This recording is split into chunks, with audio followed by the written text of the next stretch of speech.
Welcome back to the Last Week This Week podcast, episode 80. I'm Ian Scott. And I'm Zack Huber. And this is the podcast where we talk about movie and TV topics from the last week and give them to you all this week.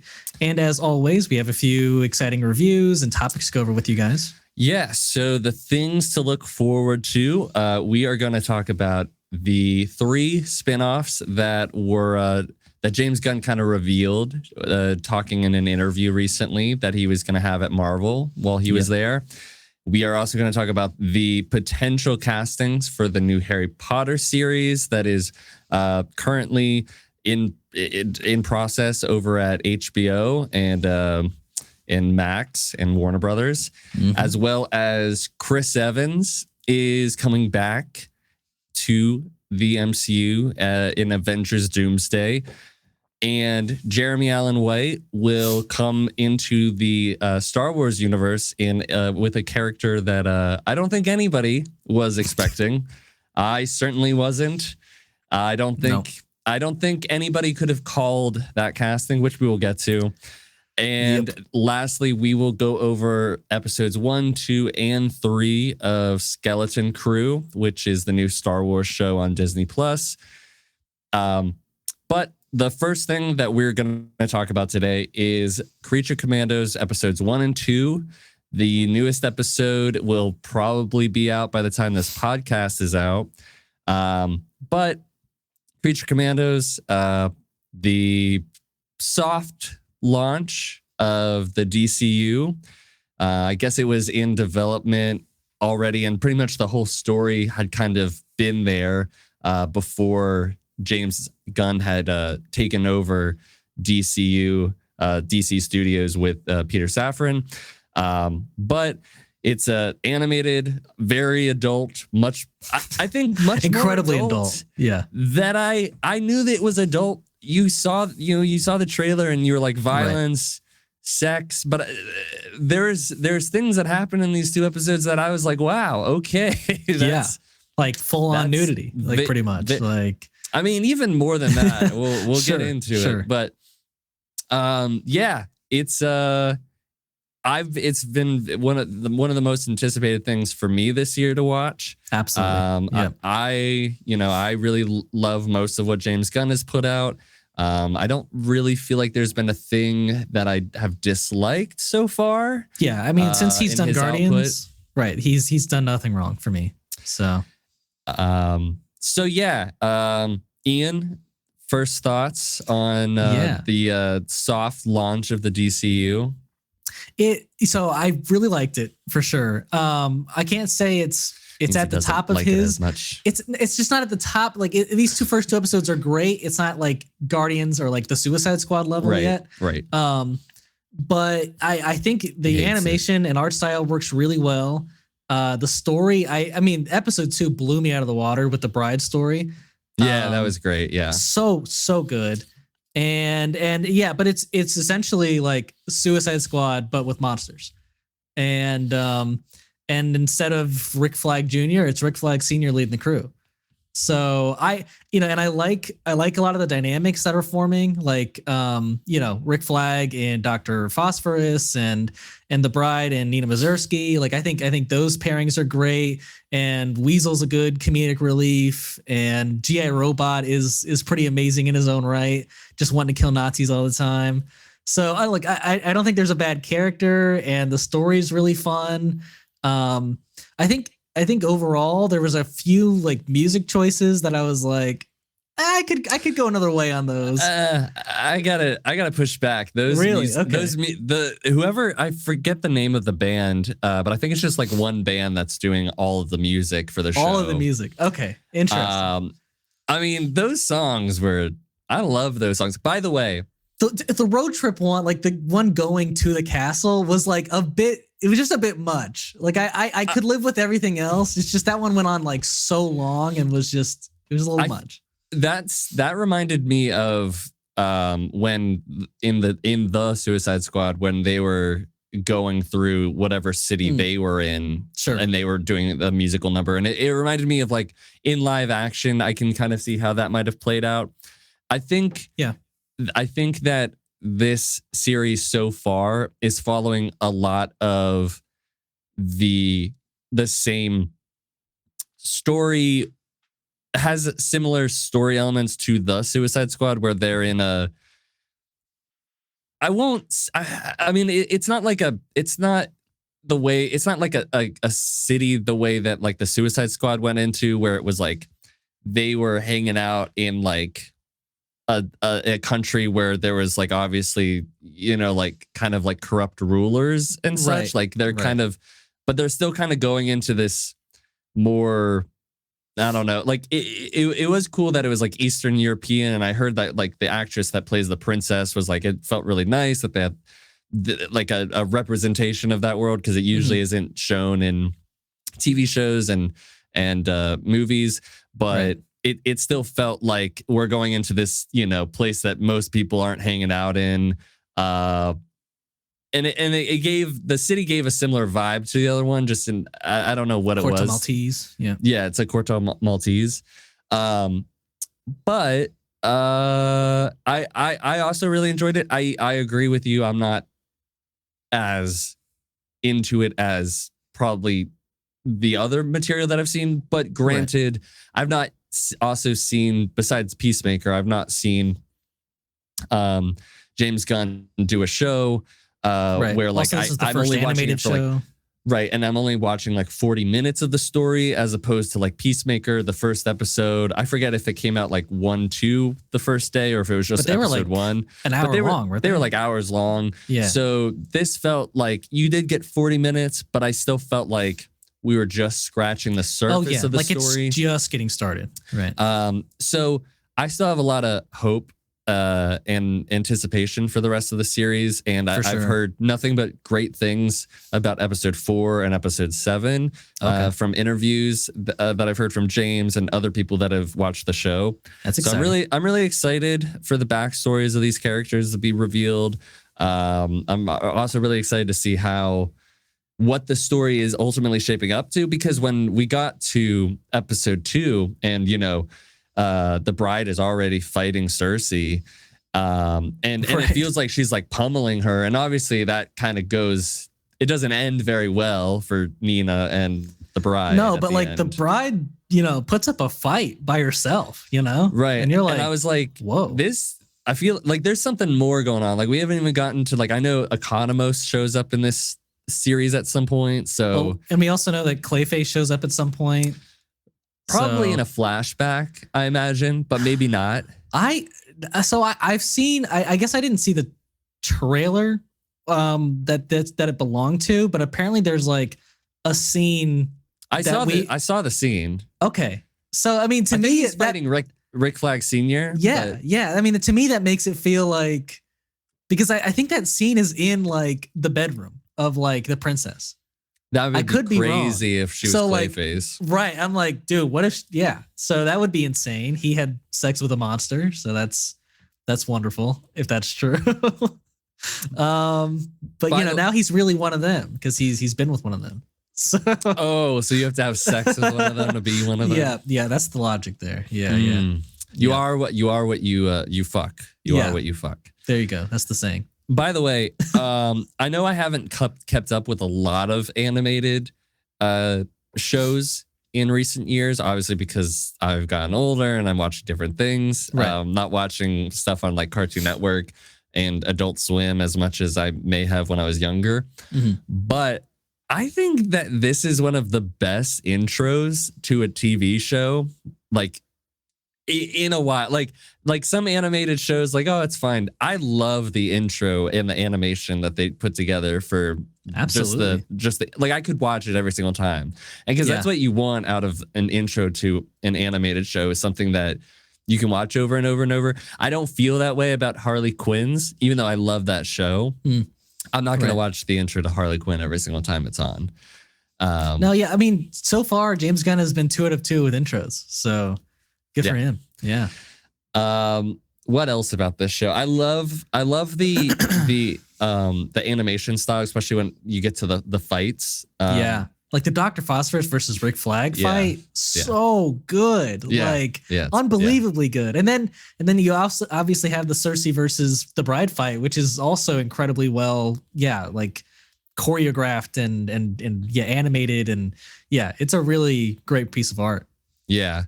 And I also really like, not all of the dialogue was hit. Like, I really didn't, I thought all of the jokes that like the guard of the princess was telling, like, just fell really flat for me. Like, but they were so stupid, like it made me laugh. But I know. It maybe made me like smirk, but I can't say that made me laugh. I was like, sure. Yeah, no, his references are very outdated. I got it. Yep. But I do think that the dialogue was particularly strong. Because it doesn't feel like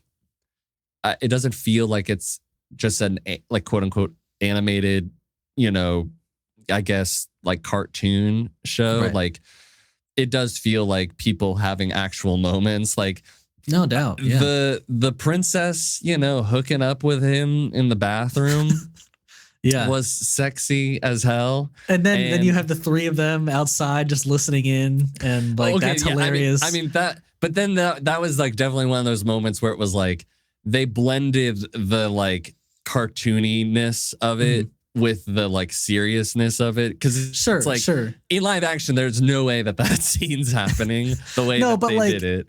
I agree, but like I guess I'm more so saying like you get like another great like set of character interactions like just in that scene alone, and I don't like you can just like with every scene like it feels like the team is like building like their chemistry or building to something. I mean even that like one scene that G.I. Robot got with Nina Mazursky and being like, oh yeah, I love that. Yeah. I haven't killed Nazis with a friend in like 74 years. And I was like, that's amazing. I love that. And yeah, so I can't wait to see more G.I. Robot. But yeah, and then we just had the most massive amount of character development in episode 2 for the Bride, where you learn that like, I mean, I didn't know anything about the Bride story like from fiction. Like, not the comics or like, in the actual books or whatever. But like her entire story is incredible, and having this almost like affair with Dr. Frankenstein when she should technically be with like Frankenstein's monster was like such a great story piece. And like you felt how much it impacted her when he was killed by Frankenstein's monster. And I don't know, like that entire backstory was done so well. And then you get like them going through time where he's like chasing her and like finding her every like 30 or so years. And it was all done incredibly well. It was. Yeah. I liked the fact that how dark that backstory is, just for the fact that dark. Like, technically like he's fucking his child, like yeah, sure, yeah, because he raised her. You're right. You're right. It's very. I'm not saying I like that. I'm just saying like I like how like fucked up it kind of is, because when they were like, you could kind of tell like there was possibly some romance, going on, like it was brewing a little, and I was like, but I could also go the way of like, oh, he just cares for this person, like giving her the jewel. But then when they're like on the table, fucking, I was like, I mean, okay. I mean, like, of course she might feel that way because like she's like an adolescent, and like this is her only guy that she's ever been around, and like that shows her affection, as opposed to like this fucking creep who like who's like, I brought these flowers for you, like it's a pretty clear choice, but then like for his, I mean obviously like it's not like Dr. Frankenstein has a lot of moral, like it's not like his morals are that great to begin with. I guess like he's gotten these body parts that he's reanimating, so like to him I guess it's not that big of a deal, but to me I watched that and I was like, I mean that's kind of your kid, that's kind of fucked up. You're right, but I do like, I wasn't expecting that. Maybe I don't know if in literature or anything to do with the bride in media depicts Frankenstein as being more, I guess, like chasing her. Yeah, because from what I mean, like it's usually Bride of Frankenstein, but I guess you could take it as like literally Bride of Frankenstein, not Frankenstein's monster, Right. So, but I do really enjoy the fact that he's just this stalker throughout the years. And, but I mean, my only bit, as cool as that montage was, is that, I mean, why would he be throwing punches at her? But like, I guess for like just the sake of like, to capture her basically. Yeah. But yeah, maybe. no, I get what you mean. But I'm nitpicking. I'm just saying, right. I get what it was trying to convey. I loved it. I loved all those, Scooby. He's now DCU. Sorry, Shaggy. Yeah. He is DCU canon. But Scooby could. He would have been there. Yeah. So yeah, I mean, all that was great. Yeah. I liked that we got some things kind of like, they didn't directly say what the events at Corto Maltese were. So it's like, to me, they implied that Rick Flag Jr. died there. They did. Right. And from what I heard, Weasel survived. They started going. And you were right. Yeah. And they even referenced like the last time he was in one of these, copters, he just had a bad experience. I love that. Yeah. Which was great. But I think from like the stuff that I've heard like Frank Grillo say about his character's evolution into Peacemaker and then into Superman, where like he's apparently more in charge of Argus. Yeah, which makes me think that something happens to him. It's Amanda. Waller. Yeah, right. Which in a sense, like I think kind of sets up the Waller show when it if it gets set up, because at the end of maybe Peacemaker, she's on the run. Yeah. All is that like she's been outed. Oh yeah, so, and they reference that too, that her daughter like outed her. Right. Yeah. But you could totally like not even know that she did Project M or Task Force M, and just go into Waller and Peacemaker season 2 and she's like doing whatever. Sure. Yeah. So but he was saying like, I find out more about information I didn't know and details about my son's death. And I was like, I feel like with that little nugget of knowledge that Rick Flag is coming back somehow. I think of it is more like Peacemaker will take place after Superman, right? And so I think like what my theory is that at the end of the show, Waller will be even lower on the totem pole, and Rick Flag will be promoted to head of Argus. And then Superman, he's not a huge important like character in that, but he is the head of Argus. But like during that time is when he like probably finds out more about his son's death. And then in Peacemaker season 2 is him like going full on revenge mode, trying to kill Peacemaker. I think he could possibly be the villain of season 2 in a sense. He could, but I think it'll be more of like Peacemaker's still working for the government in a sense, like working for Amanda Waller. So like if he's in charge of that program, like I think he'd more be like, I hate you, but I need you to do this thing for me. Or maybe he sends him out in missions to get him killed. Or maybe. I don't know. But anyways, going back to these first 2 episodes, I think I really like a lot of things. I'm not going to say that, like it's not everything. It's not giving me the same, not the same. That's the wrong way to put it. But it's so far, it's not as like one of my favorite things that he's done. But I still really enjoy it. Yeah, there's just and I think it could get there. It could definitely get there. I think it's just like these first 2 episodes, a lot did, but also didn't happen. And there's so much more to still understand about the story. Yeah. What Cersei's whole deal is, the Sons of the Mascara and the fucking losers that are, following her. And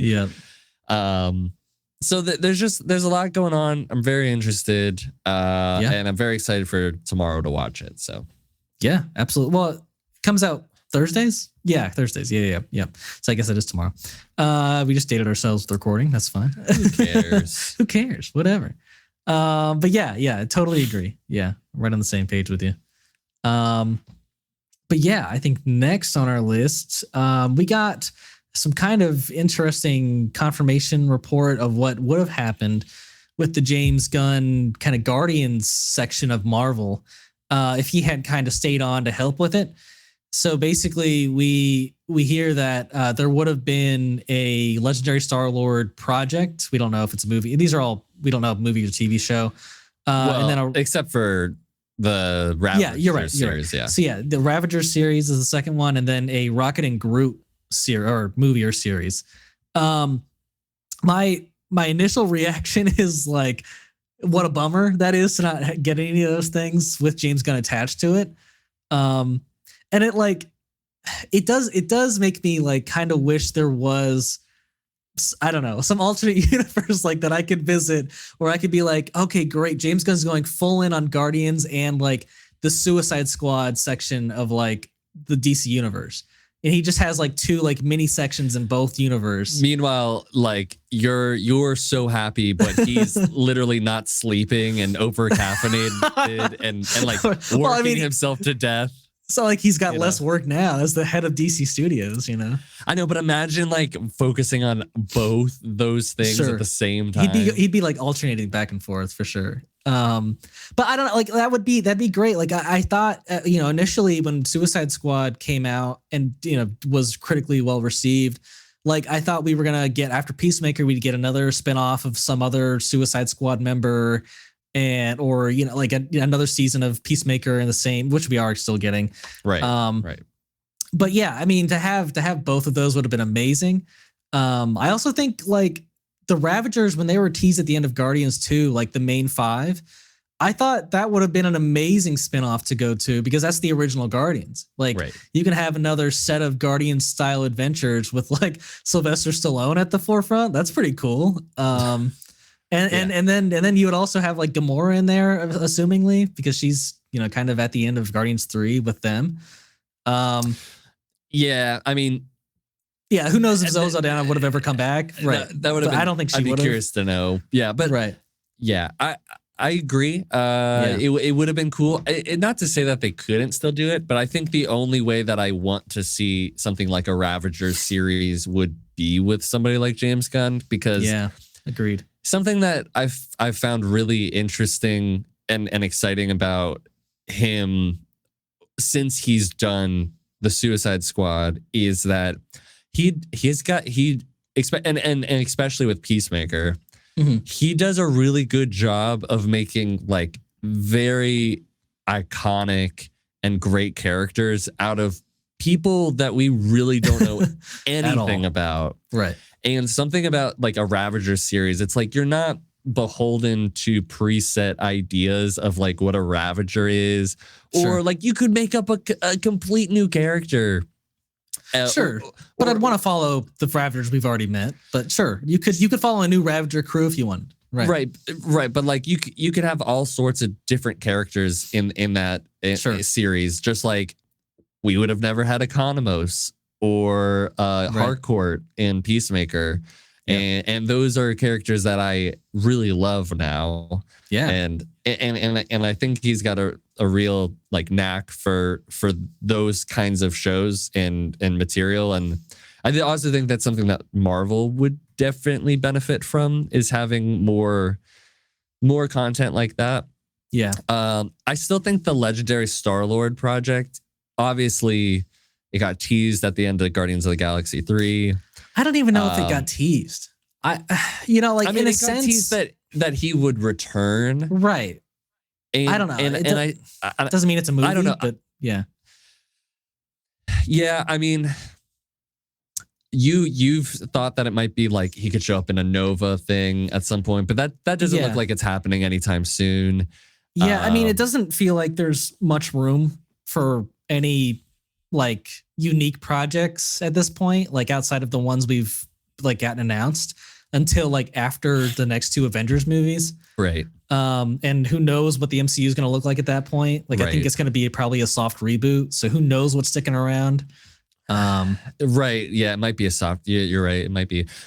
But like a legendary Star-Lord out of all of these, probably the legendary Star-Lord project could be at the bottom of my list in terms of what I would like to see. As much as I love like Chris Pratt as Star-Lord, and I do think you could have a really cool series. I equate like his character in a lot of ways to like how Captain Kirk is in even though like I don't consider it to be like actually Star Trek, but like in that original J.J. Abrams 2009 movie, like he's sleeping with girls and he's he's still like finding his way, and he's traveling the galaxy, and or like any sort of like reluctant hero, or like that's what it kind of gives me. The Rocket and Groot one I thought was really interesting because apparently that was supposed to happen, and then Guardians of the Galaxy 3 were supposed to happen. But since he never did Rocket and Groot, he still wanted to tell Rocket's story so bad that he kind of made that a part of the Guardians of the Galaxy 3. Right. So that's interesting. Yeah, interesting to know what Guardians of the Galaxy 3 would be without that Rocket story, Sure. Yeah, I mean, I guess that's so interesting that they would call it Rocket and Groot and not have the other Guardians involved in that kind of a story. But my initial, I guess, thought about that. How much you want to bet it's like you see Rocket and Lila and Floor and Teeth and all go through that whole thing. He busts out, then he meets Groot. Right. Their whole story going up together, and then they both go up against Purple Man. The high evolutionary. Evolutionary. Yeah. So I mean, that was exactly my thought. Is that it would be somewhat of an origin for Rocket and Groot, and I think that would have been super exciting. I don't think. Yeah, I would have. I wouldn't trade out Guardians 3 for that. I don't think I would do that. But yeah, I mean, it would have been great to get more Guardians content, regardless. So, yeah, it's a bit of a shame. Maybe we'll get a Nova project in the very far future with Chris Pratt attached. Maybe we'll get a new Guardians movie at some point. I don't know. But there's not any plans for it, and I'm okay if James Gunn isn't attached to it. I'm okay with them riding off into the sunset, because I think he's the magic piece to all this. I'm not gonna immediately say that nobody else could write a great Guardian story. No, I'm not even saying that. But like, he had such a very singular vision. For them. Yes, I think it'd be tough, but I think you could do it. I mean, obviously, there's only one of these that I think is plausible, which is seeing Star-Lord. Yeah. And I don't even know, like you said, if that means his own project. I just can't imagine anyone I don't know. Like I love Star-Lord, but I also think he needs like the rest of the group around him to be like at his best, And that might be true. And I know like this goes to your point of like it's because of James Gunn's vision, but like when Peacemaker got announced, I think everybody collectively went, why? But then like you surround him with these characters that you've created, and it just sings. Yeah. There could be a possibility, however slight, because you'd have to have somebody who's really got a vision for it and understands what they want to go for, which it could potentially happen without James Gunn. I just think James Gunn handles it particularly well, where you could have Star-Lord surrounded by a bunch of other new characters that have never been written before, or ones from Marvel's catalog. Right. I don't know. I mean, he definitely needs to be surrounded by some people for sure. Yeah, I mean, it'd be hard to see it like just by himself. Just a solo, right? I mean, that maybe it's just him on Earth, learning. Yeah. It's like a Modern Family kind of sitcom. We just do a sitcom, full on sitcom, where he's not even Star-Lord anymore. He's just Peter Quill. No, he's absolutely still, like, he still does Star-Lord things, like uses his like gun to like light a fire, like, jet booster like on his boots or whatever. Yeah. Like maybe he's got to like get a frisbee out of a tree. You know, wow, riveting stuff. Or like one of the he loses his boots. He misplaced them, and some kid's been flying around with them, and he like Nova. I was gonna say like he he's like pulling school pranks, and Chris Pratt's got to be like, hey, I'll shoot you. Shoot you. I'll stun you. Turns into a whole episode about gun control. Yeah, there we go. That's the perfect show. Sitcom turned into gun control. Preach. Love it. Yeah. But yeah, that would have been great. But I'm also incredibly happy that we have James at the helm of DC, and that we have this like possible DC Renaissance coming. And it does feel like that could be the case. It does. It could. But we will we'll hold our judgments until July of next year. But this even so, I would give because it you're like we need 3 projects out to know. I would say give it till like Supergirl and Lanterns before I give any like definitive like we're in the DC-assance. So you're saying basically by the end of 2026 we'll know. I think we'll know. Yeah. I think there'll be strong indicators. I agree. That's a good mark. But yeah, that's our thoughts on all of James Gunn's comments or what he would have done if he had stayed in the MCU.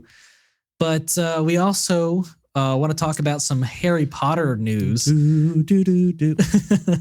Yeah, well, so the Harry Potter show is coming in the next few years. And they're already either offering or eyeing actors for some key roles. They're casting right now. Casting some roles, magical roles. Some magical roles, literally. They're spellbinding.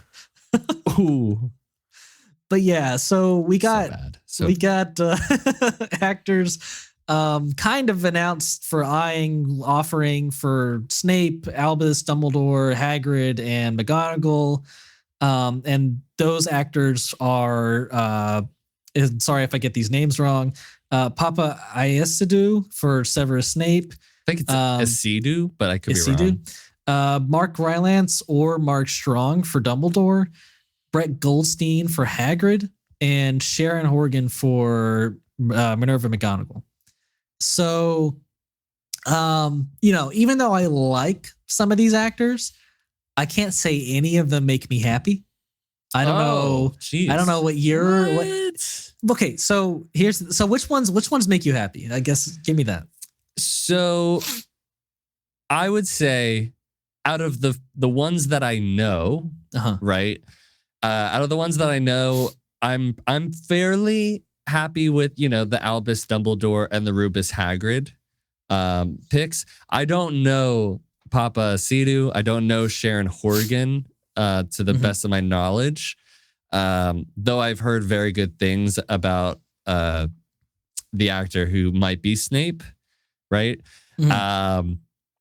So I would say like when I heard Mark Rylance, I did think about the fact that like he is very soft spoken in a lot of regards, and that is kind of how Dumbledore starts off in the books, and then he progressively gets more domineering, and then with Mark Strong, that one I think could be really good. I think Mark Strong is an incredible actor, and I'd love to see him take on. Like, I don't know what he looks like in a beard with a beard. Like he could be an extremely, by the end of the series, like he could be an extremely cool Dumbledore. I guess here's the thing. Like Mark Rylance, I think is a better pick because like like Dumbledore is supposed to be over 100 years old by the time we start the books. You know, like Mark Strong is like what, in his 40s? You know, like I just don't.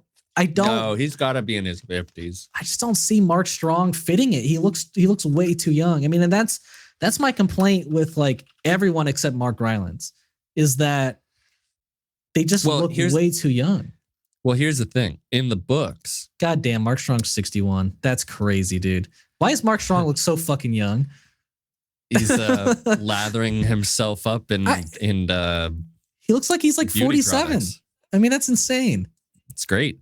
I mean, the what I want to say is, in the books, for the best of my knowledge, they are supposed to be considerably younger professors. They're not supposed to be as old. They kind of aged up the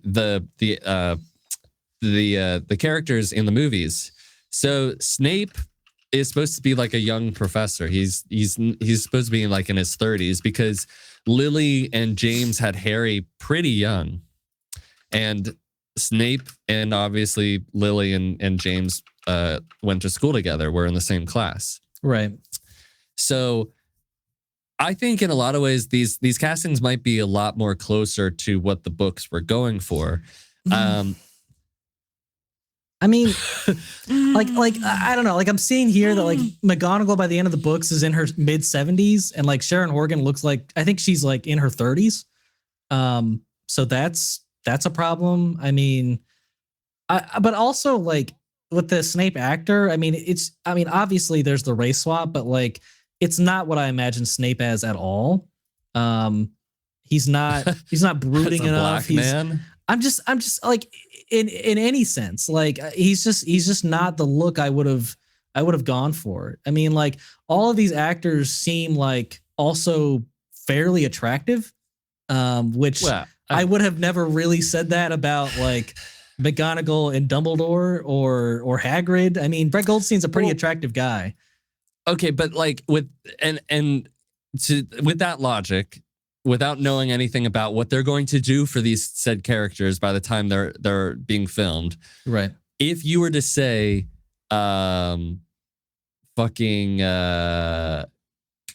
what's his name? He was in the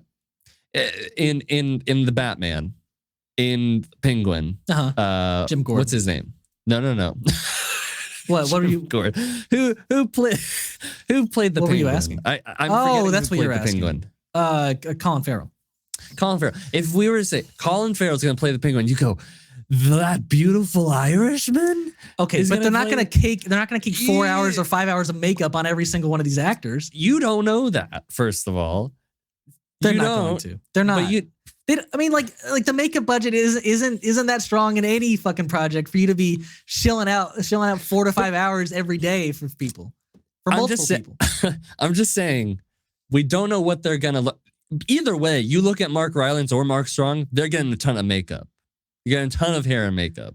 I don't think Mark Rylance, like on the face, needs any aging. He needs a fucking beard. Yes, sure. A beard and and hair. A big ass beard and long hair and but you're not like adding, like for Brett Goldstein, you're gonna be adding like weight and like and age to him that he doesn't have yet. I think a lot of that can be covered up with a beard, like a big bushy beard. You know what I mean? Yeah, maybe.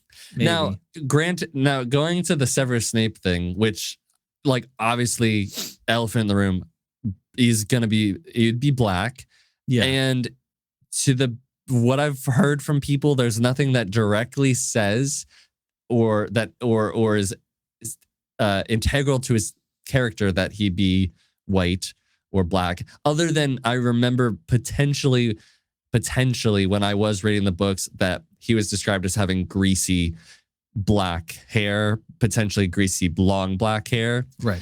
That is the only thing that I remember vividly from my brain. He has to have the hair. Like that's my thing, you know? That's what makes Snape Snape. And who's to say we don't get He's like got beautiful straight black hair? a Jimmy who is that basketball player who did the Fall Out Boy music video? Jimmy Butler, who straightened his hair. Maybe it's like Jimmy Butler, but it looks a lot better. He straightened his hair every morning. Okay, maybe interesting. Maybe it was like Lily always, Lily really wanted a man I think that's with even long worse. straight hair. God, that'd be awful. I don't know. I but don't know. The thing is that we don't know what the script looks like. We don't know what they're going for. And I've heard nothing but good things about the character that they would be casting for Snape. So I obviously, like, in my brain, am I thinking, oh yeah, I think Snape would be a black guy? No, I wasn't. I don't think most people were. But I'm also completely open to it. I do think that this is potentially going to be like a very diverse cast of characters when we get down to like the big three. Like, I think that race-wise, if that's something that like is discussed, like I do think that there's a potentiality that like even Harry's not going to be traditionally like. Here's the thing. I think Harry will be the exact same. He could be. I think it's either going to be Hermione or Ron that gets race swapped. My feeling is it's going to be Ron. I have a feeling it'd be Hermione, but my thing is that like, because how cool would it, because like to have. Sorry, go on. Yes, you're right. I mean, the sense that like J.K. Rowling has commented that like I think she said that like she has seen. Or she has looked at Hermione as being a black character. But like in so many different media, like throughout the years, like we have had like redheads replaced as, like to be the black character, which would be Ron. Although, I mean, like that, like he has a whole family. So you're replacing like not just him, but like his entire family. So it might be safer to just do Hermione. You probably have a point there. Especially with J.K. Rowling's past. But what's wrong with, even replacing all the Weasleys? Like why couldn't Ron be like they're supposed to be redheads, But why couldn't the Weasleys be like an Indian family? Because, especially with like the connection between a lot of Indians in England to begin with, like you could have a whole family in that way. I don't think Ron Weasley sounds like an Indian name. I'll say that. Fair enough. But with Hermione, I think why I would prefer that somebody, if they do decide that, and I also think like it's not. I don't really care as long as like the character's good and they're written well and the show's good. Yeah.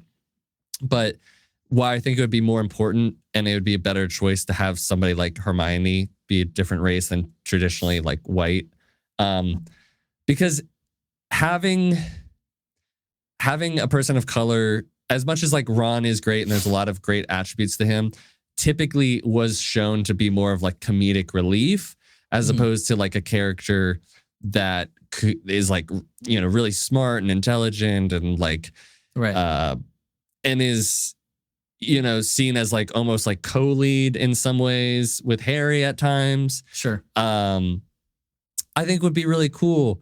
As opposed to like, I don't know, like not that like we have had a lot of instances of like people of color being like main characters or like being shown to be more than just like, back in the 2000s, like here's the funny black character who says funny things here and then. Like, right. We've obviously moved past that a lot. I just think it would be cool to like have somebody like Hermione, who's such a badass character.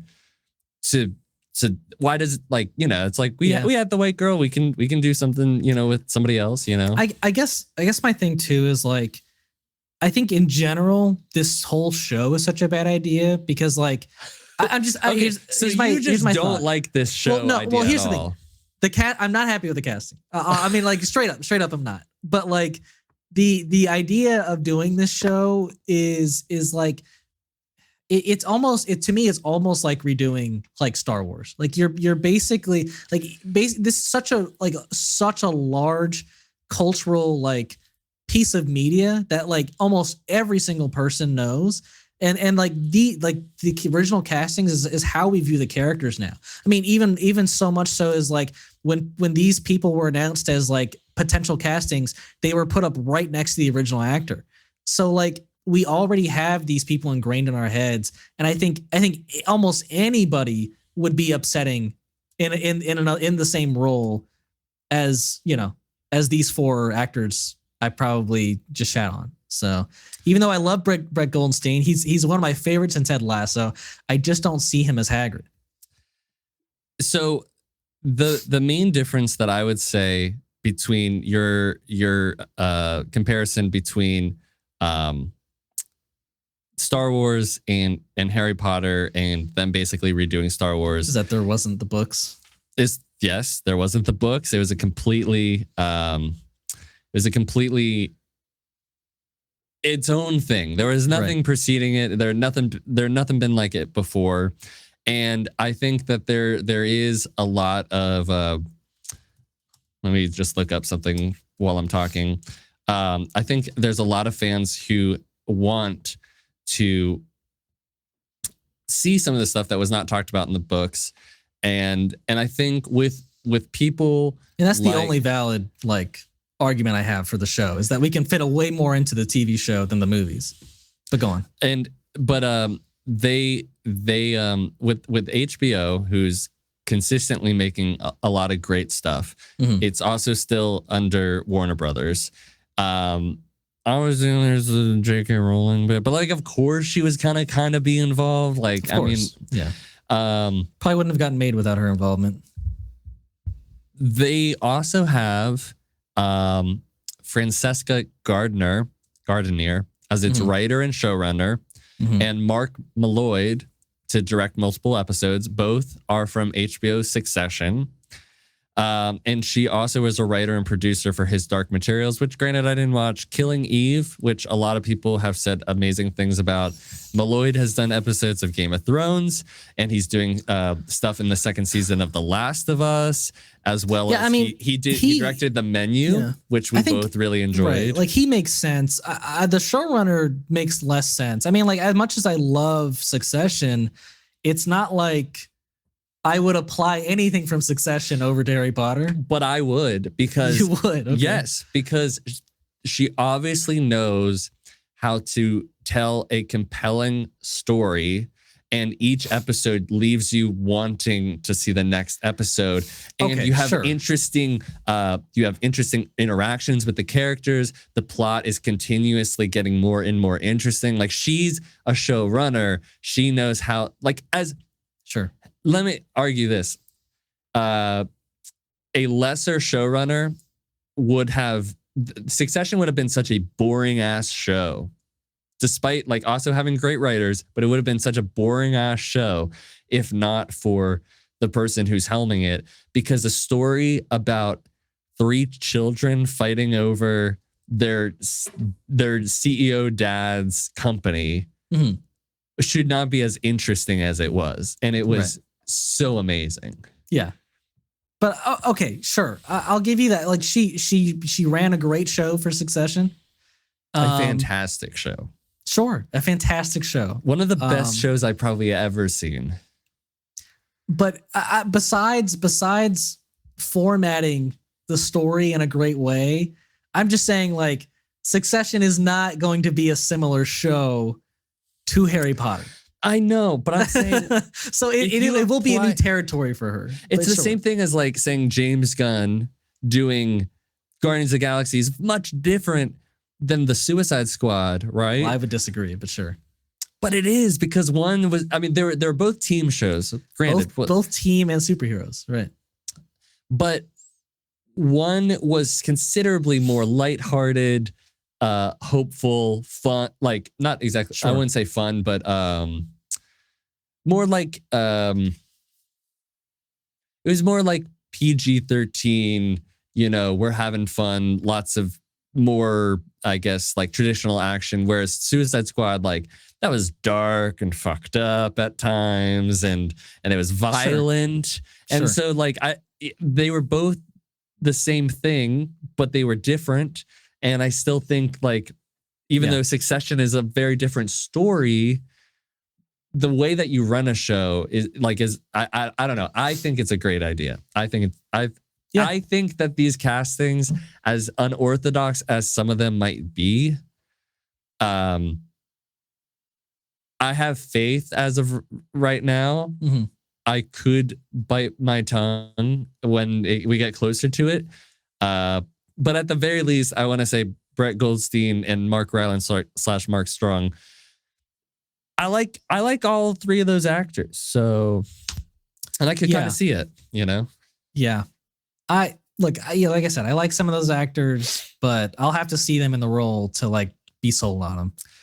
But it's just funny because I feel like you just don't like the idea of it being a show, which is fair, and it's that's okay. But like that, and that's like your point earlier, like that, like when it was announced, like that was the only thing I was like positive on, was like, well, I guess we can get all the missing details that weren't in the movie now, but like, it's not like I want this per se.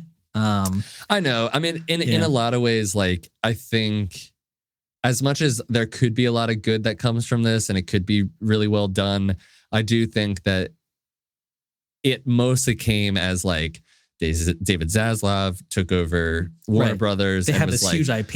We gotta do something with Harry Potter. Yeah. You know? That's one of our staples, because the movies the movies we've been putting out for Fantastic Beasts have been terrible. They've been failing and have been terrible. So bad. I get the change. I'm glad they didn't go with Fantastic Beasts anymore.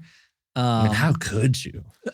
They had 2 more movies to go on that. I know, but like, how could you even like? I don't know. You just do something else, you know?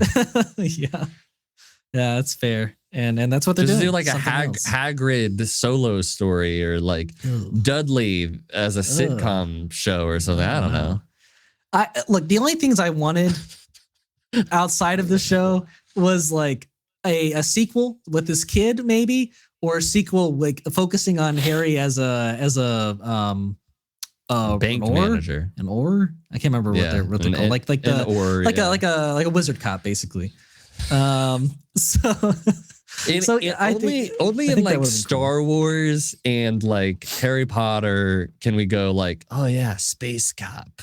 Or like any other interest, like, oh yeah, cop show. Fuck the cops. But a wizard cop. Wizard cop? Yeah, pretty much.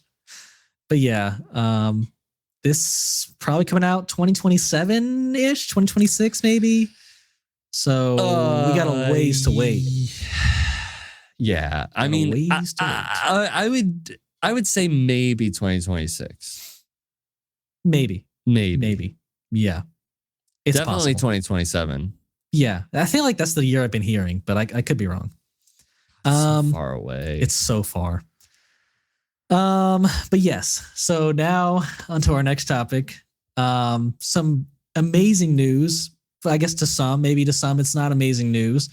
We got our confirmation that Chris Evans is returning to the MCU to be in Avengers Doomsday in an unspecified role. I feel like we can all assume it's a version of Captain America. I can't imagine they're bringing Johnny Storm back again. But, you know, it's possible, I guess. Just gaslight everybody. Yeah. That'd be cool. But really. Yeah, I mean, you know, I have mixed thoughts on this, because like, one, I would be very happy to see him again, but not like him to come back permanently, you know? I think I'm just worried that the Avengers Doomsday might focus like too much on the original Avenger cast rather than like all the new characters we've been, you know, getting in Phase 4 and 5, and the characters from the Infinity Saga that we didn't really fully get to focus on. So I don't know. I think it's exciting, but like, what cost will this bring? I don't know. I don't really feel like there's going to be a cost. If anything, I think that this just adds to what Endgame kind of didn't do as well, which is basically what I'm trying to say is having the old guard come back and then kind of give the you're good to carry on, like the new usher in the new. Yeah. And obviously, like, I think it's going to be in a much more unorthodox way of like, this is either going to be old man Steve Rogers, or Steve Rogers somehow. It could be. Wow. It could be old man Steve Rogers. It could be Steve Rogers from another universe, maybe one where he is like evil Hydra Steve Rogers. This could be Steve Rogers where like he's an older Steve Rogers who never really stopped being Steve Rogers as he aged, like Captain America as he aged. And here's the thing, like from what I was hearing is that like it was possible that the Kang Dynasty movie could have had the new Avengers fighting like the old Avengers, but evil. But they're evil, yeah. Right. And I'm like, okay, so maybe they're taking some of the ideas from that, and because like my thought originally was that it would be a multiverse Cap, but that he would be good. But he could definitely be a Hydra Cap. That'd be cool. He could. I mean, I still think he could be like another multiverse. Like, I think it'd be cool to see like an older Steve Rogers, but he never stopped being Captain America. Sure. From another multiverse. Yeah. I think I do think it's safe to say that it's probably Steve Rogers. I don't think anybody wants to see like Chris Evans come back as like a completely new character. No, I mean, that won't happen. But I think it's smart. I think I saw a meme that was like, like, what do we got? Nostalgia. All right, put it, and I don't feel like that's what this is. I definitely disagree with anybody who says that the Robert Downey Jr. casting is desperate, and I disagree that if people saying that this move is desperate, because despite they're having some flops, I still think Marvel is in still a pretty great place in a lot of ways. Obviously, like the output of a lot of the TV shows hasn't been great, but movie wise, like they haven't lost like a ton. And I think Deadpool and Wolverine definitely got people more excited. I saw that Captain America Brave New World is the #1 anticipated movie that Fandango did like of next year. Whoa. Wow. They asked 9,000 people. Fandango asked 9,000 people, and they said Captain America Brave New World was their most anticipated movie of next year. That's cool. That's cool. I didn't expect that. So I mean, granted, I'd like to know who they were polling. Yeah, I wasn't polled. They polled all of like Marvel's fan base, No, but I mean, like, regardless, I mean, like 9,000 people is usually like a great enough number to like get the basis of what, America is kind of feeling. Right. So, anyways, I think it's a great idea. I think it would give a chance to even though like Robert Downey Jr. will be playing a pretty different character, hugely different, right? And I don't know how I'd feel about like Chris Evans playing a very different Steve Rogers. It's possible, but I do think it gives the opportunity to kind of have the old stuff that made us like the MCU in the first place, and then give us enough screen time with them and the new cast where we kind of have the transition, and it's like, okay, now you carry the rest of you take it away from here, where like Endgame kind of did it, but not very it's not like we had all these new characters fully fleshed out and like, all right, and you guys are the next step. Well, I mean, I would have said like they did have a next Avengers kind of like set up after Endgame, which was, Black Panther was a big one. Obviously Chadwick hadn't passed yet. Captain Marvel was like gigantic in their plans. They thought she was going to be huge after like making $1 billion in her first movie. And then Spider-Man, like those were going to be like the main three of the Avengers. And I think there's been a change obviously in how things have gone.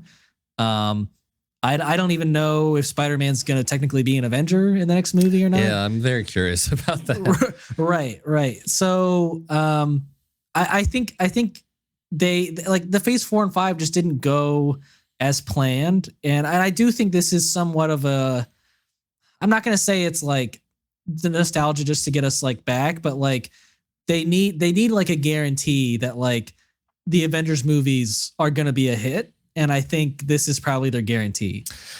It could be that, but I feel like you can write a story any way that you want. Yeah. But if we're having this multiversal threat, and the fact that I don't think Steve Rogers is dead.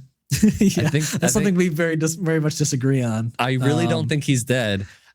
Which if you're right about that, I think it would be so cool to see like Steve just come back and like put a crap ton of aging makeup on him or whatever they did at the end of Endgame, and just be like, yeah, you're old man Steve Rogers in like a Nick Fury type role. You know, that's what I was thinking. Like, right.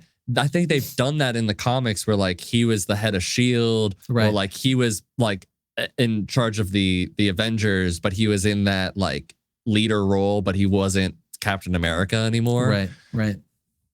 Be kind of cool. That would be very cool. And maybe like the next couple Avengers movies is finally when like Nick Fury steps aside. You know, maybe he doesn't. I mean, I think he probably should have a final moment in the MCU at some point. But you know, if that's not going to happen, then maybe he steps aside and old man Steve Rogers comes in and takes his spot. Right. Yeah. And going back to the story aspect of it all, if we're having a multiversal conflict, which I'm fairly certain we are, to not have Steve Rogers be a part of it after like being a part of the MCU for so long seems very weird to me. You know, and I think like the same way that like obviously having Robert Downey Jr. come back as Doom, but it's still Robert Downey Jr. Like, I'm gonna be very curious as to how they do his character, whether he's like a Tony Stark variant or not. But I don't know. I just feel like he's got to be a part of it somehow. Like yeah, if you're bringing the entire multiverse together in this next movie or next two movies, then sure. But I'd also like, I think we should also bring back like the entire core six. Like that should be the case. Yeah, I would love that. Yeah, I mean, obviously, but I think Steve Rogers has been much more of a central figure in the entire Marvel Cinematic Universe, as opposed to Natasha. You know, sure. Yeah. No, I mean, that's fair. Though I would love to have Scarlet back. Yeah, I mean, and I guess like Mark Ruffalo and Jeremy Renner are still like alive in this universe. You know, they're still kicking, so they don't have to be like evil versions. But no, yeah, I mean, it'd be cool to see the people who are like dead come back as evil. That'd be fine. Yeah. But I'm also fine with them not being evil. Yeah, but at that point, I would want them to have like overseeing roles, you know, like just not a ton of screen time is what I'm feeling. Yeah, right. I mean, I really don't think. I think if anything, like if they have other of like OG Avengers, like they're not going to be around that much. I think they have to focus more on the new guys. Yeah, agreed. I think that's how you get people to like feel like Phase 4 and 5 was really worth it. You know. Because I think a lot of people don't feel like that at the moment. But yeah, we'll see when this movie comes out in the next year and a half, I think. Mm-hmm. Wow, a year and a half away. That's exciting. But yeah, on to our next topic of the day here.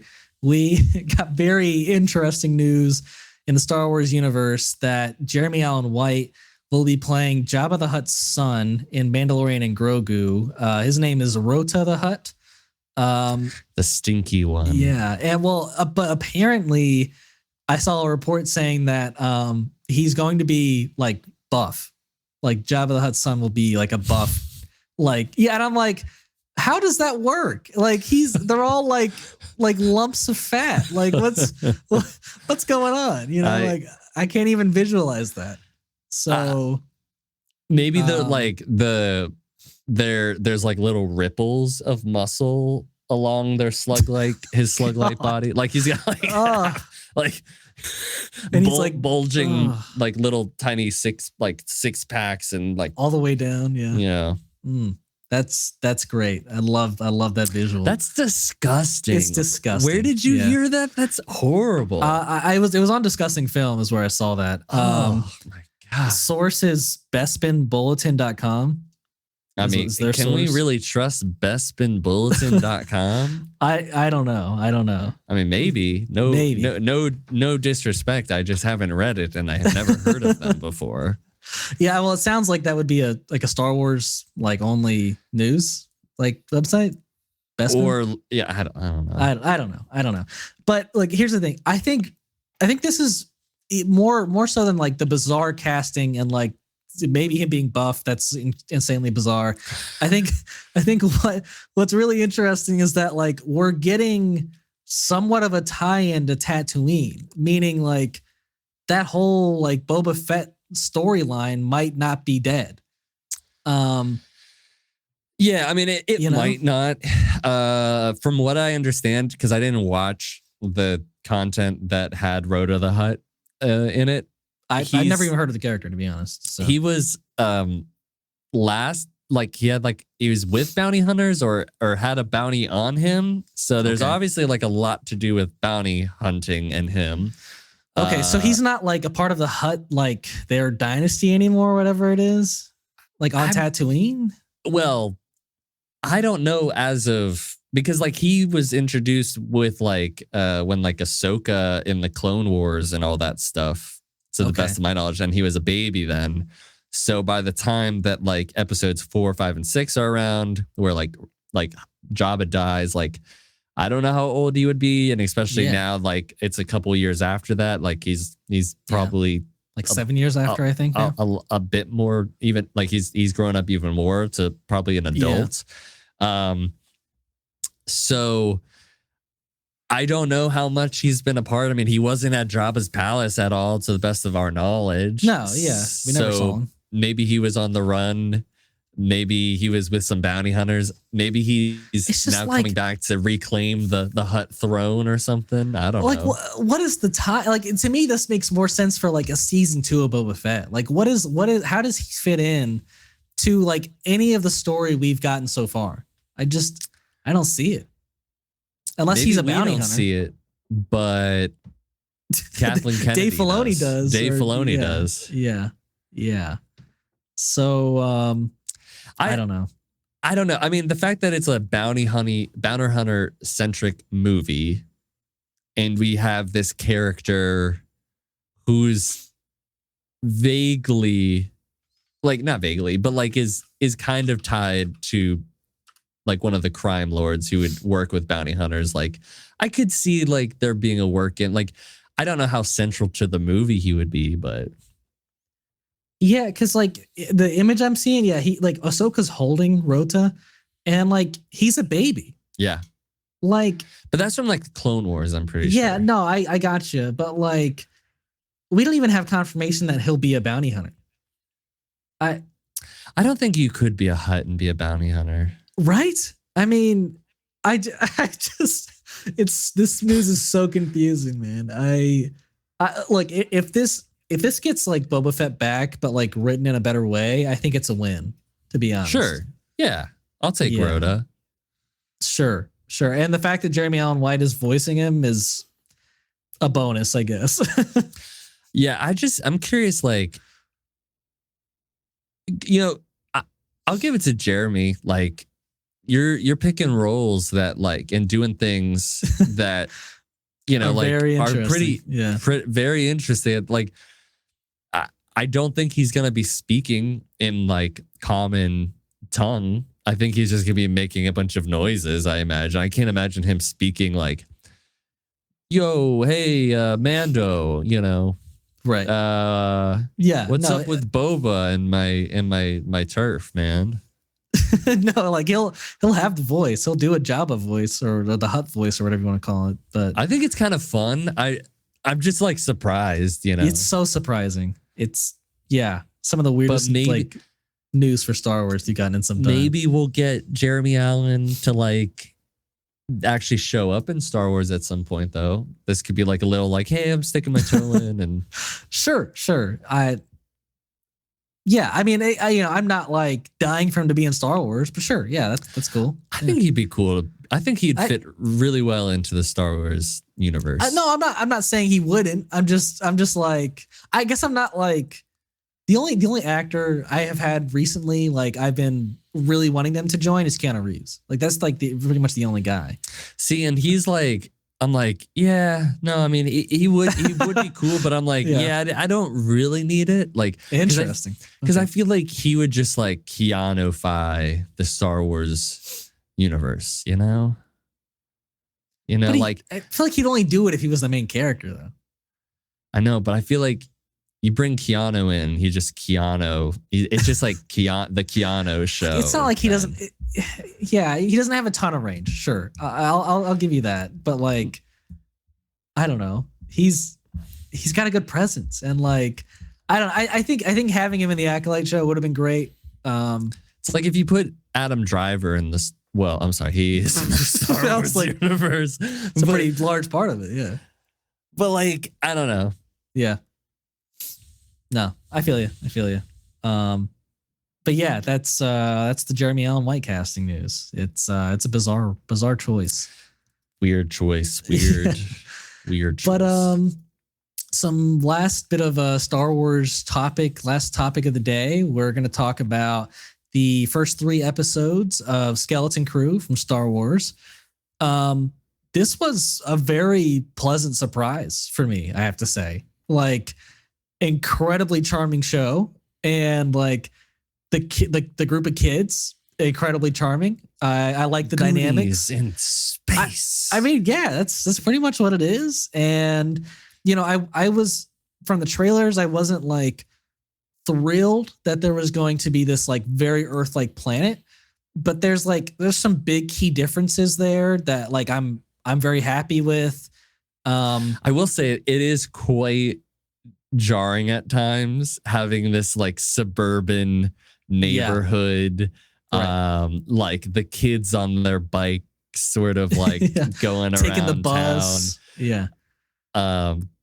But granted, there's now this like mystery as to maybe why that is, right, which is like the best thing about the show right now, to be honest. And so all of that then becomes like, it's really, I don't know, it's very cool. It's very cool that and so for context, it adds to it.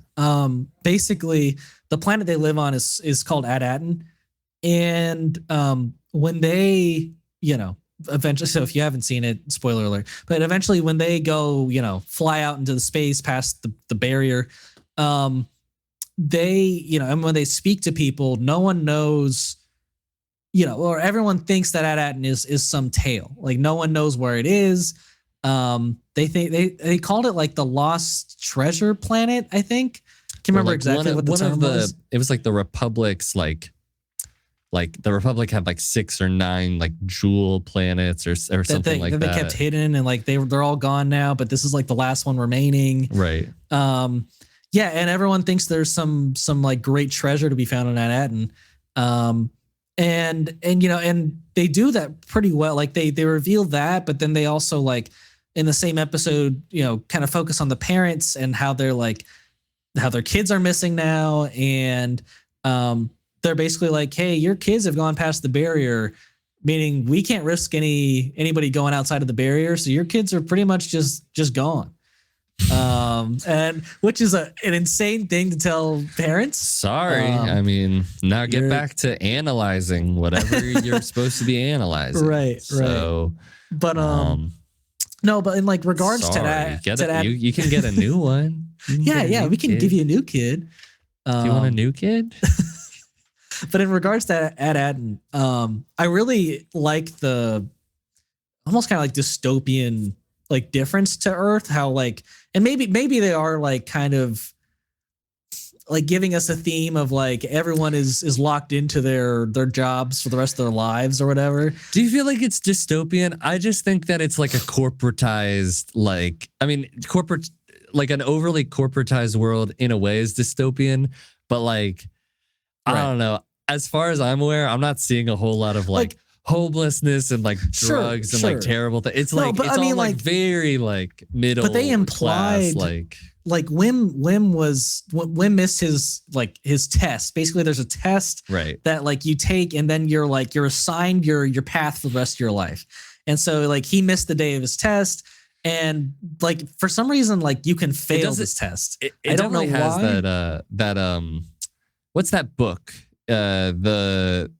That we'd read in like middle school. The Giver. It's The Giver. Yeah. I mean, it's straight up like at 12 years old or whatever, like you're assigned your path, and then that's what you stay on for the rest of your life. And I think I love The Giver. I think it's a very cool concept. So like I'm down for that, but it is very like, whoa, there's something kind of fucked up here, right, going on. And then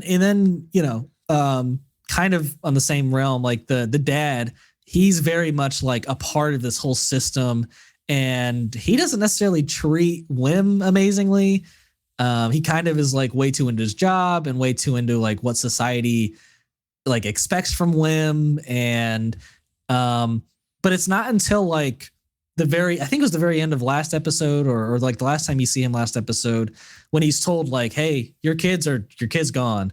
It almost looks like he's gonna like, I'm gonna do something about this. Like I'm not gonna let anybody else get in my way. Right. I'm gonna save my kid, which I'm like, all right, respect. I finally have a good dad. But that was, yeah. All of that I agree with. I think it's very cool. I like this this weird mystery planet that has like old Republic credits, and the kids don't know also there was a war. Yeah, that's what I was gonna say. Like the whole planet doesn't know there was a war. I mean, that's insane. I heard today that there was talk in some of the High Republic books about a great work. So maybe there's something tied back to like the High Republic in some way, because they keep saying like the great work. Right. Putting towards the great work. Interesting. And all of their parents are like analysts or of some kind. Yeah. So that's very interesting. Whose ship? Why is SM-33, or I guess SME, like why is who crash landed that ship? Did that ship did a pirate of some kind land on there and then cultivate this world in some way? I don't know. I think that would be cool to find out, but I wouldn't be surprised if we don't get an answer to that. I think there's have to. I just think there's other mysteries that are bigger that kind of trump it, No. Okay. No. Sure. I don't know. I gotta know how that ship's there. It just feels like they could skip it. I don't know. Like I don't want them to skip it, but it just feels like that's something a show could skip. Maybe like a ship came through the barrier and they killed the pilot, and they just buried the ship. They just kept the ship buried so nobody else could know about the outside world. Right. But you got to know. You can't be like, whose ship? You got to know whose ship that is. No. Yeah, I agree. But I think, and then, I think the kids, I really love all the kids. They have great chemistry. Agreed. The Geordie LaForge girl, love her. Yeah, Fern and her friend BK. I can't remember. It's something K. Like those two are good, and then like what's even better is Wim and Neil. Yeah, like, I think Neil's amazing, and like their dynamic is like my favorite in the whole show. Yeah. And then you have SM-33 like who joins them, and Fern kind of outsmarts SM-33 by saying like I killed your captain, and he's quickly becoming one of my favorite droids. He's great. Yeah, he's a badass, and then he's also funny because in like the last episodes like. They came from somewhere. And he walks away. Right? Yeah. I was like, what the hell? I remember I was like, that was the most like random thing I have seen in a Star Wars show in quite some time. And I loved it. I loved it so much. He's great. And so what's great, I feel like, about this show is it's tying this like old mystery to kind of like the broader Star Wars universe. Yeah. But they also have this space adventure, coming of age, Goonies, right, and like Treasure Island, Treasure Planet sort of like pirate adventure show, which like you really don't need to like stray too much from the typical pirate adventure sort of story. Yeah. And like obviously to me, Jude Law, I don't think is a Jedi. I mean, okay. Yeah, I'll give you that, but go on. But like he's very much like a reluctant caregiver of sorts, or like protector, or whatever you want to call it. And I'm not, he could be I don't know what his deal is. I forget what he said his actual name was, but I just know him as like Crimson Jack now, which I think is a great name. Right. He's or Captain. He also went by like Captain Smino or something at the beginning of the show, and that's why he was in the brig. But I think all the characters so far are like really interesting. Really love, like, I love the bad like wolf pirate guy. Like he seems really intimidating and cool. And then Jude Law's character, he's been doing a great job. I love his dynamic with the kids. Like I love that Wim is like so trusting of this guy because he thinks he's a Jedi. And I love that Wim has a fascination with all the Jedi and Sith stuff. Like he was like on AT-AT and he's constantly on his tablet that like is showing him stories of all the Jedi and Sith. And I'd love to know what like those are actually saying, if somebody has those at some point. Yeah.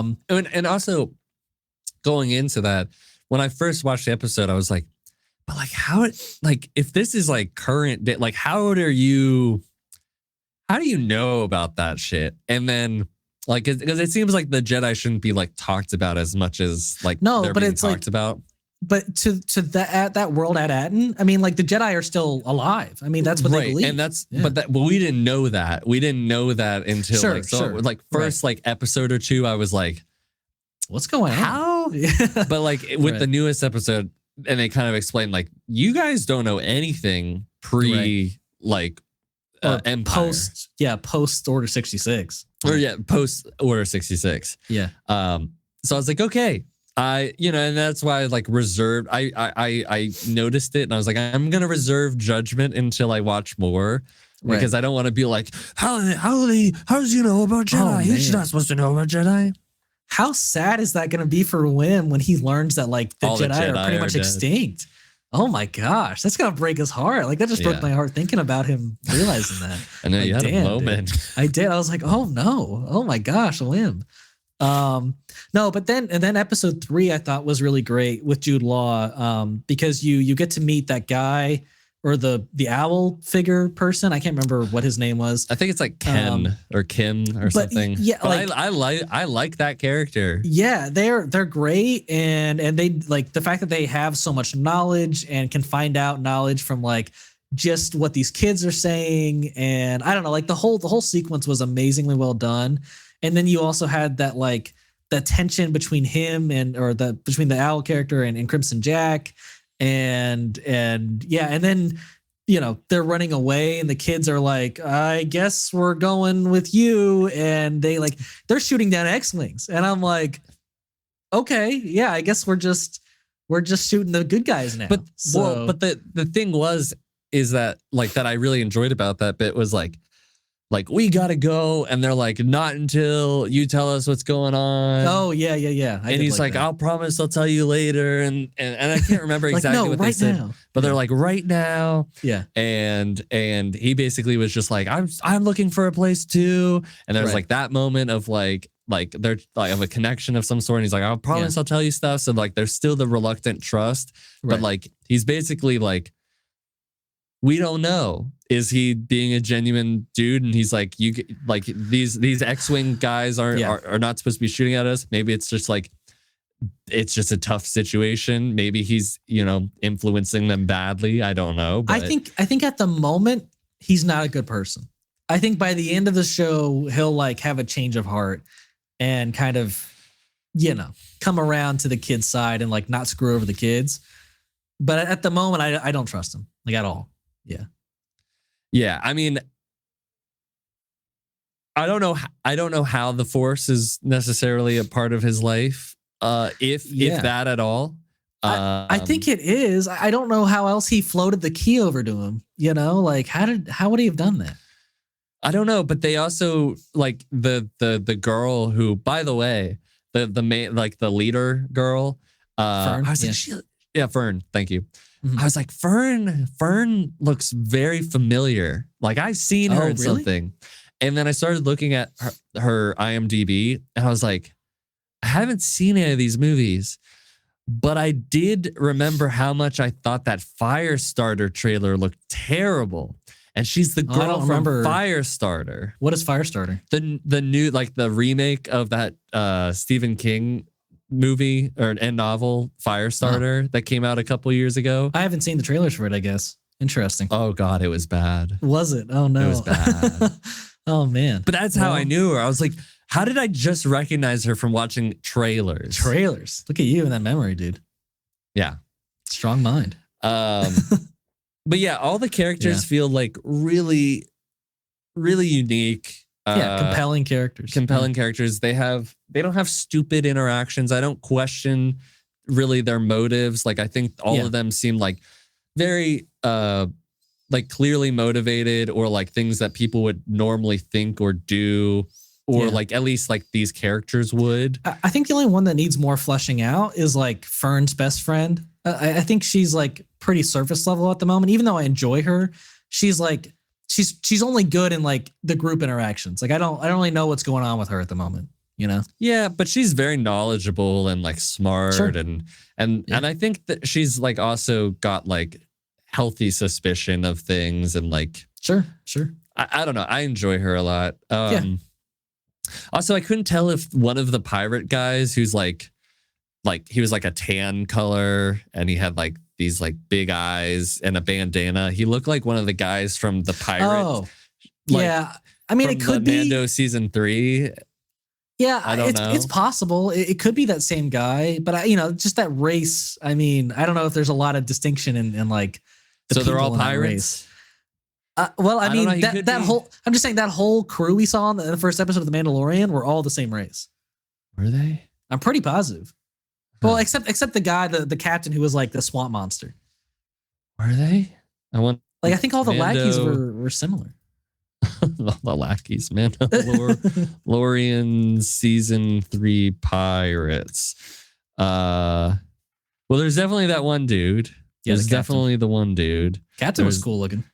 Swamp monster dude. I guess he was just so weird. Yeah, it was weird for Star Wars. I'll give you that. Okay, here's like a group shot.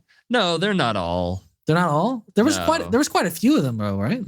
I mean, I only see the one dude. There's only one? Wow. Okay. So I guess far, my memories. it was just the one dude. Okay. Wait. No, you're right. No, you're right. There's a couple guys, but that one guy in particular looks like the same dude. I agree. It does look like the same dude. So maybe, yeah. I guess he did stay alive in that show. Let's see. His name is Vane in Skeleton Crew? ? Skeleton Crew will welcome back the pirate Vane. Boom. Wow. Look at that. Yes, Vane. Yep, that's him. Very interesting. Okay. Well, I mean, very inconsequential character in this show so far. But well, I'd be curious to know like what time period this takes place. Like, well, I mean, from what I hear, it takes place like alongside season 3 Mandalorian. So maybe it's just like right after season 3, or before. Yeah. Interesting. I like that pirate world too. Yeah, that was neat. I like that. Also, something that hasn't happened in a bit for Star Wars, like a moment of like pure. I was in awe of when. First of all, there's like they have those moments where it's like in Ahsoka they have like Sabine like shoot him down. I'm not used to it without the piloting system or the the assist. Right. I was like, there's no magic to this. There's something, maybe it's just because they're kids but like there's something about them in the fight. I loved it. And I was like, oh yeah, like they're like they look like they're having fun and like it's magical to them, and I felt it. And also that whole sequence where he's tied to the like the fuel line, and he's knocking into stuff, and like they're freaking out because they might get blasted, and everybody's after them. They're knocking ships around, and then they go into hyperspace with it attached, and you see that line just go.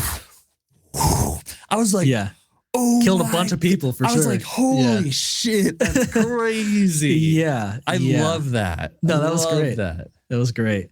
I'm just so happy that the show is doing like very cool, like it feels like original things for the Star Wars universe, and that like even though they're very tried and true kind of like concepts, I would say. Sure, but there's I like it. It works. Right. There's no like everyone's an original character except for the pirate guy. I mean, and there's no like big cameos. Like it doesn't even feel like there's going to be one coming in the rest of the season because we have such a great self-contained story right here. Right. I really hope it can like just live on its own, because this is literally the type of project I have been begging Star Wars for. Yeah. And this is why I was so excited about when I heard like it's going to be like a bunch of kids lost on a ship in space. I was like, I remember a lot of people were like, I mean, what? Kids? But I don't know. Right. I thought this had really good potential, and I'm glad that it's living up to it so far. And also next episode directed by the Daniels. Nice. And then also there's going to be another episode directed by Bryce Dallas Howard. So like, she's done some amazing episodes. So I'm just very excited. Yeah, I mean, she probably did my favorite, at least the top 3 favorite Star Wars episode, which was that like Return of Mandalorian in the Boba Fett, like the first episode he's back. Oh right, yeah, that's a great one. So good, and she killed it. She killed it. Yeah. So I don't know who directed the first 3, but those were really good so far. David Lowery. Okay, he did all 3 of those. Not well. Let's see, Skeleton Crew director. Well, John Watts. And then David Lowery, which John Watts, who did he's the showrunner of the show. Yeah, but he did Spider-Man. So the first episode was John Watts, and then the 2 and 3 were David Lowery. Nice. Who David did Green Knight, and then he also did Peter Pan and Wendy, which I did not watch. Nice. But he also did A Ghost Story, which Hannah, my girlfriend, loves. And short films, television. I mean, not a ton of stuff, but yeah. I mean, and then you got you got the Daniels, Jake Schreier, Lee Isaac Chung. And then John Watts does the 8th and final episode. Yeah. Good way to start and end it. Yeah. So 8 episodes. We got 5 more to go. And it's been a really fun ride so far. Yeah. Very, very nice surprise this December. Getting a really nice Star Wars show. But yeah, I think that's all of our topics for today. Have you gotten to watch anything recently? All I've really watched that I've had time for is I think the only thing I've really watched was Elf. Oh, nice. Yeah, I'm gonna watch that soon. It's probably the best Christmas movie. It is. I think hands down. Probably the best Christmas movie. Yeah. But I still gotta watch a few others. I mean, I gotta watch the Guardians of the Galaxy holiday special. Yeah. I gotta watch Violent Night, which is like that's a new the David like, Arbor one, right? Yeah, I mean that's a new like in rotation. Like, oh wow! Nice. Like every year, like I gotta watch that. That movie's so good, No, but I agree. Like my 3 to go to every year now are Elf, Home Alone, and then the Guardians of the Galaxy Christmas special. Mm-hmm. Those are my 3. Yeah, I mean Hannah's been putting on a lot of like Home Alone 2, the Muppets Christmas Carol. Dude, the new Home Alone? Did you guys watch? No. She put on Miracle on 34th Street. She was watching Love Actually. So like, Yeah. It's just Christmas time over there. Yeah, I mean, I'm gonna sit down and I think like I want to watch some of the more fun ones with her soon. But like I'm also dying to get her to watch The Holdovers soon, which is like obviously like very. I still need to watch it. Art boy of me to be like one of my favorite Christmas movies, The Holdovers. You know, but I've heard it's an amazing like is. Christmas type movie. So well, it is. It's over a Christmas break, and it is a Christmas movie of sorts. So I'm really excited to watch that one with her. Nice. But yeah, I don't really think I've watched much. Well, that's not entirely true. I did try to watch Gladiator. Oh yeah. But I fell asleep at the in the movie theater. No. I watched the first one. The first one. And I fell asleep at some point, and so I need to rewatch it, and so that's a bummer. But whatever. Yeah. It was really good for what I saw, but like when I was watching it, like this might be blasphemous to say. Oh no. But like I think I watched like at least half of it that I vividly remember, and it was good, but I wouldn't say it's something that I would come back to over and over again, like some people say. And my friends that I've talked to it about, like, and who've seen it, like, they're like, yeah, it's good, but it's like it's heavily overrated. And I'm like, okay, so maybe that's what you're feeling. Yeah. I know Ryan like gave it like a 3.5 on Letterboxd. Oh, did he? Okay. And I was like, yeah, that might be where I'm feeling with it too. Like, right. But then again, like, I didn't watch it when it came out, so I don't know.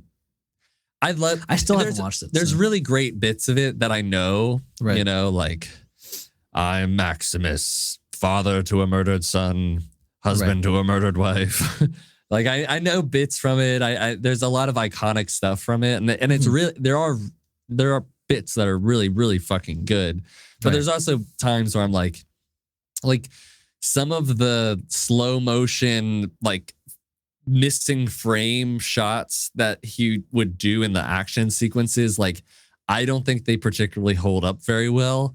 I also think like the score is good at times, but then some of the action scenes, I was like, I don't feel like the music's convey, like it's not really matching what's going on, but maybe there's like some sort of classical musical reason why it's different. It's just there's just weird choices at times that I like. Sometimes they don't feel like I don't know. You'd have to watch it, I guess.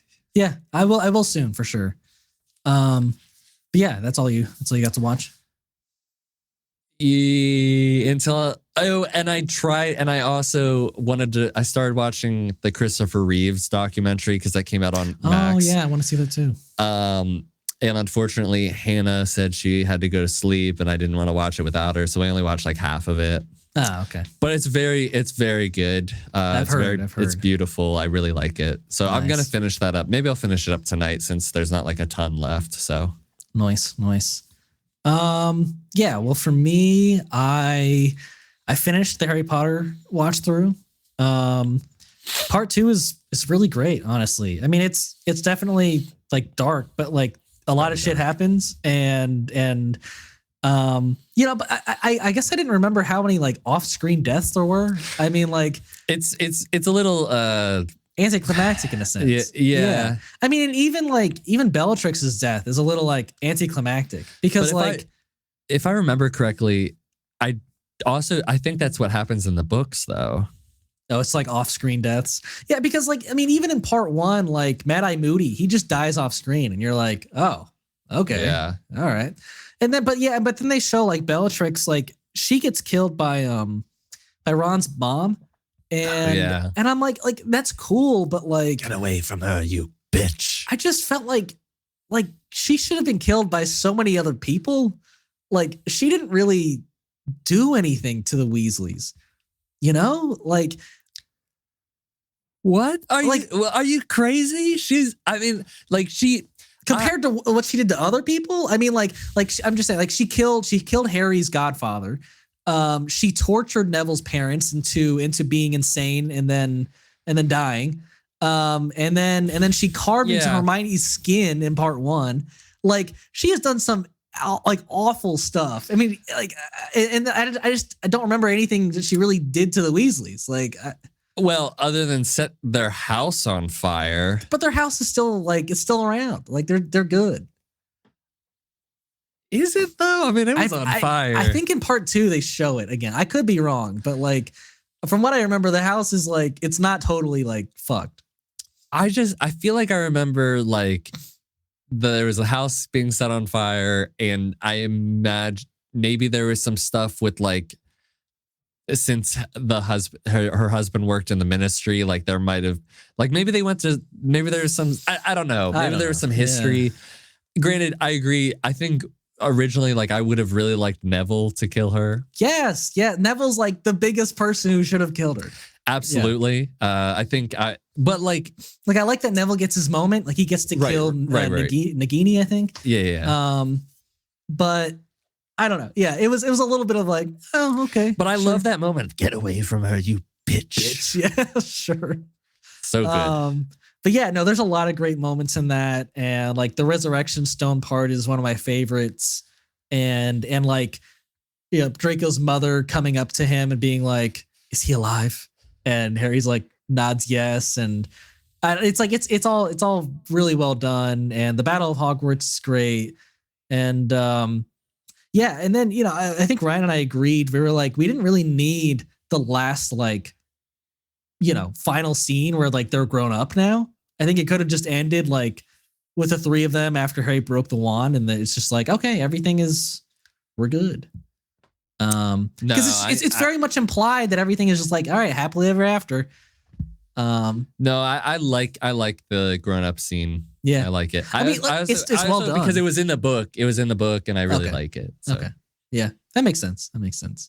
But no, yeah, it's definitely. I like to see like favorite. Who ended up with who, and like.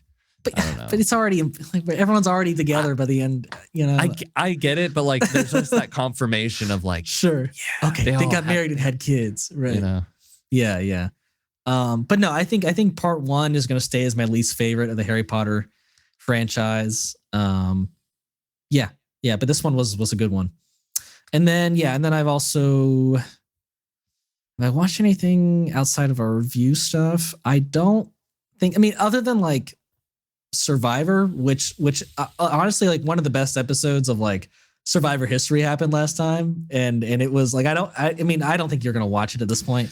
It's just crazy you saying that, because our friends who do watch Survivor said that this season's been not good.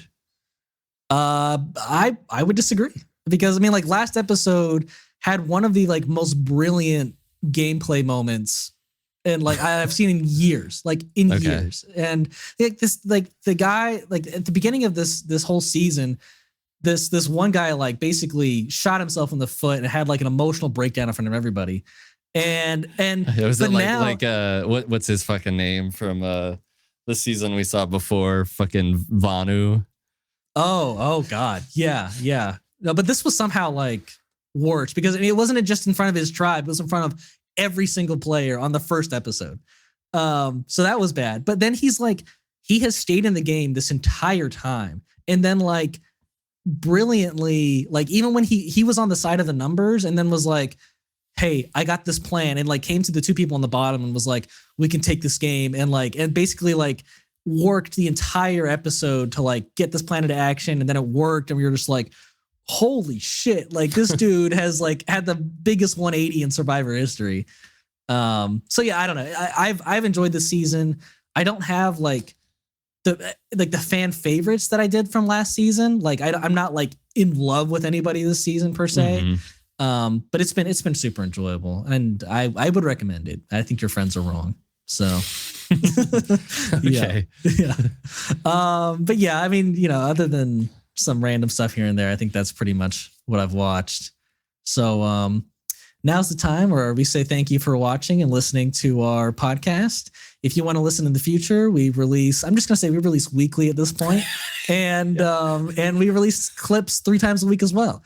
And we would like to be consistent. It's just not happening right now. We're busy men and we have things going on. Yeah. And, so look for an update on our banner for schedule release. And but yeah, if you want to follow us anywhere, the links to those in the description below. And if you want to give us a like, a comment, a rating, a review, or a subscribe, we'd greatly appreciate it. And until next time, whenever that's going to be, because it could be a Thursday, it could be a Monday, it could be a Tuesday. We don't know. Yeah. And you won't either until you see this show up one day. So, yeah. Until that time.